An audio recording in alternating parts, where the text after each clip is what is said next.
Hello once again, everybody, and thank you for joining me here on this Friday, February 8th edition of Bang the Book Radio. My name is Adam Burke, your host for the next 20 to 25 minutes or so as we talk about UFC 234 with Christian Pina. Great preview at bangthebook.com. You definitely want to check out. You can follow him on Twitter at Christian Pina, P-I-N-A. That'll be the only segment here for this Friday show. I know I said I wasn't going to do a Friday show, but I didn't want to leave everybody hanging. So we're just going to chat a little bit here about this UFC 234 event. So that preview up over at bangthebook.com to go along with all of our daily NBA, college basketball stuff, daily NHL picks, a lot of good things going on over at the website right now. We cover soccer, we cover tennis, we cover golf. NASCAR makes its return next week, I believe, with the Daytona 500. So, plenty of stuff going on, even though football is done for the year. Keep it tuned to bangthebook.com. We are your one-stop shop for sports betting news and information. As you know, this and every edition of Bang the Book Radio presented by our friends over at DSI Sportsbook. BTB200 is that promo code. 100% deposit match bonus for the Sportsbook.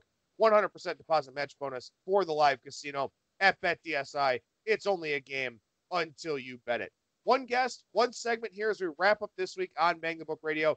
That is Christian Pina from Gambling Podcast. Christian, how's it going today, man?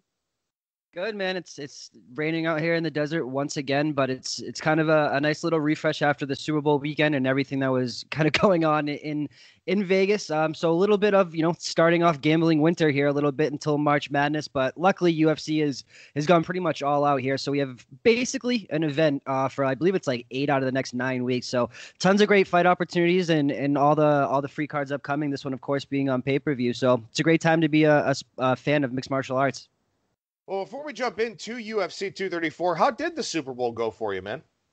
Good, man. I mean, as a hometown Boston kid, I grew up in Boston first 25 years of life, so lifelong Patriots, Sox, Celtics type of guy, as it is kind of ingrained into the blood of everyone that's from Boston. But I've always been a prop player when it comes to the NFL, mainly. And so the Super Bowl is obviously, my heaven with everything that's available to bet on in the prop market. So Super Bowl was very good, man. One of the bigger bets of the evening, second half higher scoring than the first. So a lot of good things that came out of the Super Bowl. And of course, Brady and Belichick's 6 rings. So couldn't have been happier from a betting perspective and a fan perspective. Yeah, man. I feel bad for you. You had to go 3 months without a title. What a shame. I feel like Boston, fans are getting a little bit of some deflected hate here. I read something the other day that was like a 4-month-old has more championships than a 45-year-old Mets and Jets fan or something like that. So it's getting crazy, man. I mean, the Boston parlay, I don't know if you saw this, of basically the big four. So Celtics, Bruins, Pats, and Sox, two out of the 4 in. It pays, I believe it's like 100 was like 100,000. So we're 2 out of the 4. If anyone's out there has got the Boston Grand Slam, as they call it. Yeah, I mean, my Indians are going on 71 years without a title. So, I wish I could experience what you have. And, hey, you know what? I guess I'm envious. I think that's about all I could say here about everything that's gone on for Boston. But let's go ahead and get into this UFC 234 card. And, as you and I were talking before we started recording here, not really a great card. So we want to talk about some of the nuts and bolts, some of the mechanics of UFC betting. We talked on our last segment about, sort of how you handicap the circuits that these fighters were previously on. We talked about sort of looking for some different opportunities inside the distance, knockout or submission, things going the distance, stuff like that. I know one thing that I wanted to talk about here today with some bigger favorites here on this card, money line parlays. Some people probably don't want to lay minus 400, minus 500, but want a piece of a heavy favorite. Do you do a lot of money line parlay stuff? Yeah, I'm a little, my thought process on this is a little bit different than most professionals. I think there's maybe maybe a little bit rightful of a connotation that professionals don't, they don't utilize teasers, they don't do parlays. That's not necessarily the case. I mean, the thing is, I always go back to the Floyd Mayweather Conor McGregor situation. The minus 500 equates to basically a 20% ROI. And so if I told you that there was, and again, the effective likelihood of that fight, despite the public narrative out there, is, what I would consider upwards above, 90% chance of that coming in on the Floyd Mayweather side. And so when you're talking about, a 20% ROI for, in this case, a UFC event or a fight that's either 15 minutes to 25 minutes, and, you have a minus 500, it's a, I'm gonna say virtual certainty, but it's more times than not going to come in for your 20% ROI. And so obviously professionals in groups and syndicates with bigger bankrolls are, they will. There's also another connotation that people, underdogs, people only bet underdogs that are in professionals, and that's just not the case as well. And so it's a little bit of both. My max when it comes to parlays is usually a 2-fighter max. It's just there's so much variance in this sport, maybe more than any other sport in the world. And so it's just once you get into the 3-4, it's not a good long-term proposition. So I am perfectly fine with doing money line parlays. I kind of cap myself out at the, either an open parlay, I think, is vastly underutilized in the professional world, again, because of whatever stigma that parlays are bad and they're their bookie's best friend and this and that. And that's generally the case when you're trying to string together these 3, 4, 5 underdogs or whatever. And you got to remember, the general public, when they look at a UFC card, is going to want to do one of two things. They're going to want to bet the underdogs because they have to wager a little to win a lot, or they want to parlay every big favorite to try to get that, payout back to, even money, a -110, even a whatever the case may be. So you got to kind of, walk that line. And traditionally, if you look at past UFC fights, there's always one big favorite that's the the parlay buster, and that doesn't come in and kind of ruins everyone's day. And so you just have to kind of be cognizant of that and look at this is kind of where trends come in and everything like that. And again, not to say anything is fixed this or that, it's just the data shows traditionally that one big favorite at least is not going to come in, be it over 3, 4 -3 to 400. So I use them a little bit more than most, and I use them specifically in the open money line parlay department, especially if you have books. I know Offshore does it. You can't do it out here in Vegas, but any locals or offshore type of situations, those will always be offered as well. Now let's expand a little bit on the open parlays concept, because I do think it's a little bit of an advanced concept here. And I also think it is something that does make a lot of sense because, as you said, there's going to be that one big favorite that kind of screws everything up for you. So you can just kind of go along with the card, right? I mean, that's kind of how these things work. Yeah, so for anyone that doesn't know, an open parlay is the same thing as a regular parlay, except you can fill it whenever you want. Normally, if you're doing it on, say, an NFL Sunday, an MLB slate, you have to effectively finish it on that day, anything that's being bet on that day. And the same thing with UFC, an open parlay. So instead of having to do 2 fighters on the same card, you bet one and you can I've seen upwards of some books offer, up to 10 open spots, and you can come back and fill it in at a later day and you'll get your multiplier. Obviously, if you do your, a 2-fight open, or, you put in 1 fighter, you leave 1 open slot, you're going to get your multiplier, which is the best part, the 2.5 to 1, the, 6.5 to 1 for 3 and onwards and upwards. Obviously, if you're doing that with favorites, that's one great way. If there's, if there's one favorite on this card, that you think that is a very good bet, it's just there's nothing else that you like to pair it with. An open parlay is a great way to utilize that. And again, it can be done in any sport, whether it be baseball, football, just about every offshore book offers them these days. So I think they're vastly underused by the general public. And I think that when you have, it's really an advantage to be able to, you have to be patient. That's one thing, especially in the age of, kind of people still doing locals and stuff. They want to, if their payouts schedule is on, a Friday or to a Monday, they want to get that in there if they're up or they're down. And offshore, obviously your deposit is being held on that bet until it's closed. So you have to really exercise patience until you find something that you love equally as much, but definitely not being used nearly enough, I would say. Now, you and I talked a little bit about this fight card, and as I mentioned there in the intro, not one of the stronger UFC events, and hopefully this is one of the lesser tier events for the calendar year. When it comes to betting opportunities, Christian, do you prefer the real high-profile types of cards that a lot of people are going to be in the market for, or do you like cards like this where there's not a whole lot of talk about them and maybe some underrated and underappreciated fighters? I mean, the thing is every card is going to have these underrated matchups, probably buried on the prelims, but, knowing myself, and that's really where I've been able to kind of do the most work. And like we talked about last week, the regional scene tape, that's the type of stuff that the general public isn't going to do. They're going to concentrate on the main event, the co-main event, the actual fight card on pay-per-view, whereas I tend to find more value in the prelims fight of these obscure fighters that people just don't know. I long had something of a no betting on the main event type of situation that I kind of gave myself, and I realized that it didn't make the most sense, just because if there is a value, I think you have to exploit it. It's just the market is so efficient when you get up towards that, speaking of a fight, a situation like this, every odds maker in the world is going to have a good line set on Robert Whittaker versus Kelvin Gastelum. But when you look at on down through, are they going to put the same amount of effort into lining that fight as they do a, Teruto Ishihara versus KO Kang type of situation? It's the same thing of, in college basketball, would you rather bet Duke and Kentucky, or would you rather, or Duke and North Carolina, or, a Kansas State and Stony Brook, or whatever the case may be. So it's just a different type of, I think that odds makers largely, I don't say discount, but because the market is kept so low at entry points and limits and stuff like that for the lesser known fighters, if you really do your homework, you're going to, more than not have a difference of opinion from an odds maker on a line a lot of the time. So I prefer the lesser known fights, obviously from a betting perspective, but from an entertainment perspective, of course, I prefer the marquee events of the UFC, of course. Now, one thing that was a challenge for UFC last year, there were a lot of fighters getting swapped, whether they were backing out because of injury or, getting chairs and things thrown at the bus that they were on. It was just one of those years for UFC where it felt like none of the cards came together the way that they were supposed to. Looking at this fight card here, only a couple of fighter changes, both of them announced a couple of weeks ago.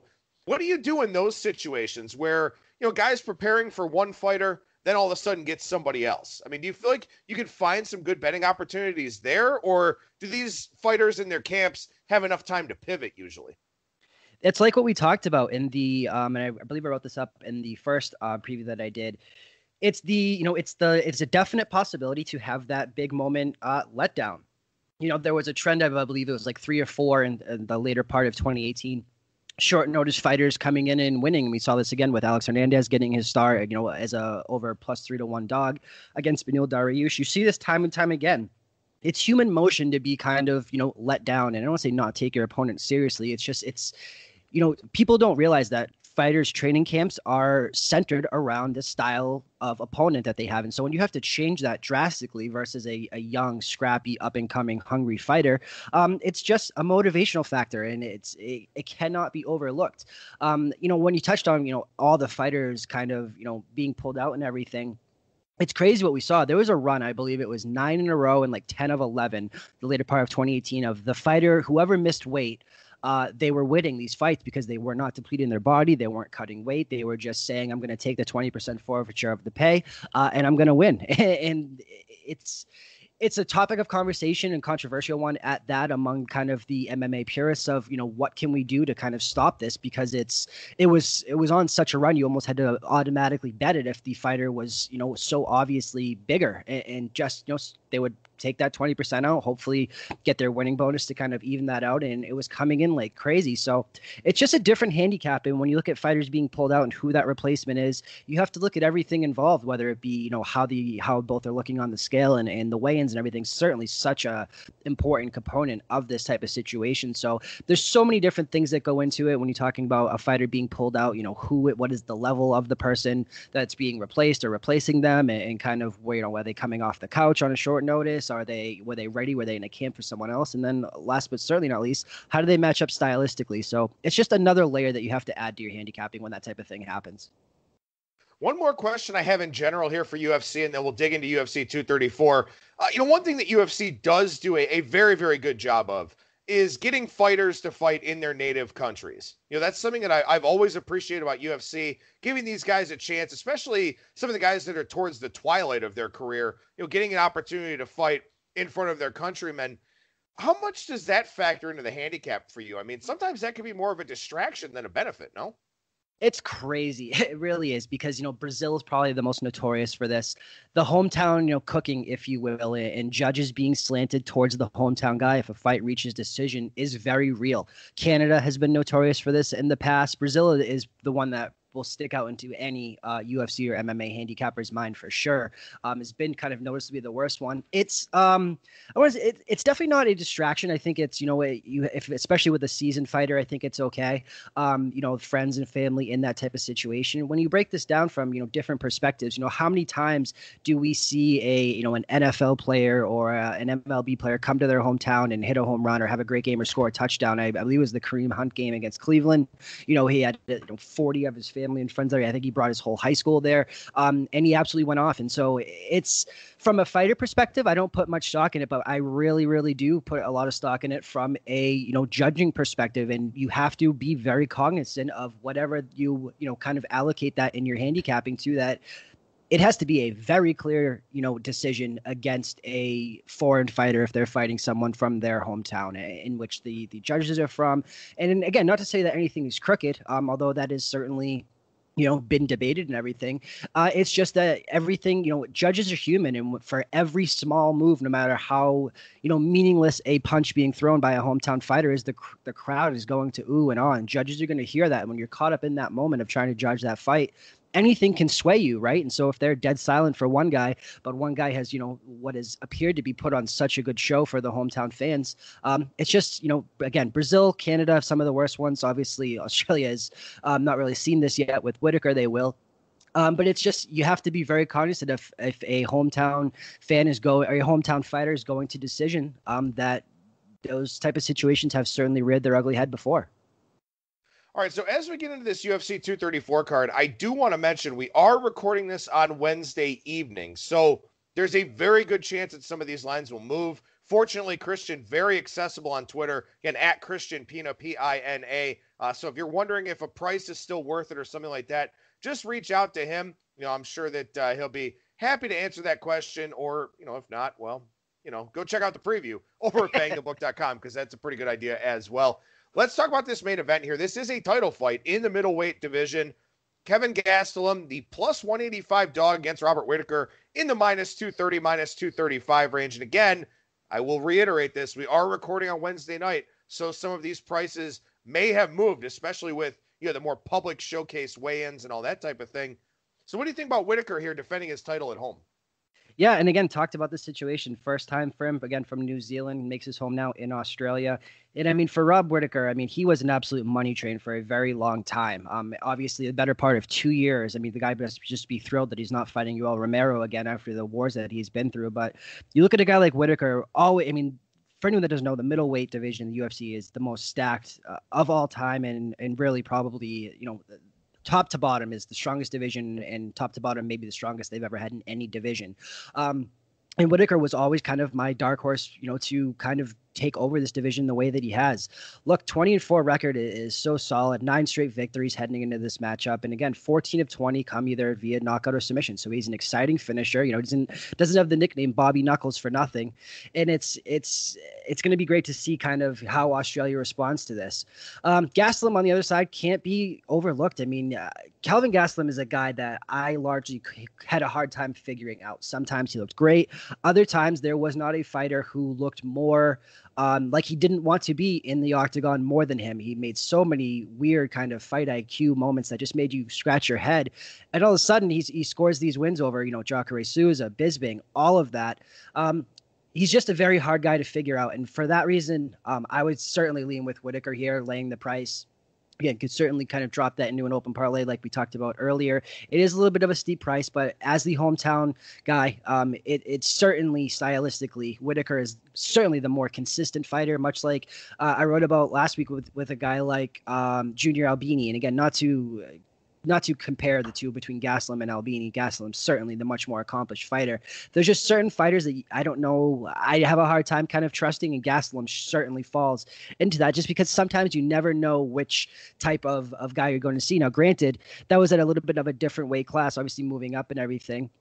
And he is at these has the height advantage, everything like that, the weight advantage and the home advantage all going to Whittaker. So the more consistent fighter, I think the price is very much in the range of what I would call fair. And Whittaker looking to put a show on for his hometown fans. So this one probably ends inside the distance as well. Whittaker via knockout would be my official play for that. So here's my question. I mean, I'm not somebody who knows this market particularly well. Do you ever run into situations where maybe you'll take both guys inside the distance and just hope to, in essence, sort of free roll the fight? I mean, is that even an option? Yeah, and certainly, and you can even, it all goes back to path to victory and what is the most likely path to victory for each fighter. And you can kind of play around with that by doing different type of props. You can do if it's a grappler versus a striker, you bet the striker by knockout, you bet the grappler by either decision or submission. And we saw this when we talked about Moraes and Assunção last year. I said that the early, the path to victory for Assunção was a decision win. The path to victory from Moraes has to be an early knockout. So knowing that if Assunção was going to win, it was going to be by decision. You could bet Assunção by decision, or Assunção and the over 4.5. Conversely, on the other side, you could have bet Moraes and the under, or Moraes by submission or knockout, knowing that it had to come early. So those are certainly things I play around with for sure. It's a little bit more advanced, and I don't like to, I don't want to get too much into it because it's something that you certainly can lose both bets and be, kind of quote unquote reverse middled, if you will, if something crazy does happen. But it is certainly a way to kind of get around the vig and the juice and everything like that. I certainly kind of do those things both, but it can be dangerous. So you have to really know what you're doing. And of course you can kind of hedge your bet with live betting and everything like that in between rounds if you have that available as well. All right, so the lead-in to that championship fight between Whittaker and Gastelum is Anderson Silva and Israel Adesanya. Silva, 43 years old, a massive underdog here in this fight. Can he turn back the clock, or is this just kind of a foregone conclusion? You never like to say anything is a foregone conclusion in this sport, especially with somebody the likes of Anderson Silva, probably the greatest of all time in this division as well. And look, Adesanya is on a meteorical rise. Looks like a newer, younger, fresher version of John Jones. It's one of those things that if you're a fan of Anderson Silva and you have been for a long time, you might not want to watch this fight. Silva hasn't fought in over 2 years. Silva just one win since 2012. And obviously he is not the same fighter that he once was. And he is, a recognizable name for Israel Adesanya to have on his resume as they build this new undefeated star at 15-0. Price is certainly warranted. It's a little bit high. Again, maybe you utilize an open parlay. Maybe you do something along those lines. But Adesanya is, very, very likely here. And again, we saw this with Jose Aldo last week. I obviously picked against him and thought that the younger Moicano would be able to kind of dethrone him, as he was obviously he was the emergency fighter for a couple title fights if anyone did back out in Moicano. And so you can never count crafty veterans out, but Anderson Silva at this point is, a shell of what he used to be. And it's much like we saw BJ Penn and these type of things, it can get embarrassing kind of quickly in this sport. And Father Time is undefeated. So this one pretty cut and dry is Adesanya, most likely inside the distance, but wouldn't be shocked by a dominant decision either. So as we look at the rest of the main card here, and again, the main card on pay-per-view, and about the other three fights, anything stand out to you? Anything you do like in those? Truthfully, not really from a betting perspective. I mean, Yaya and Simon, pretty closely lined fight right now. And look, Simon enters this fight with a lot really working in his favor. 2-inch reach advantage.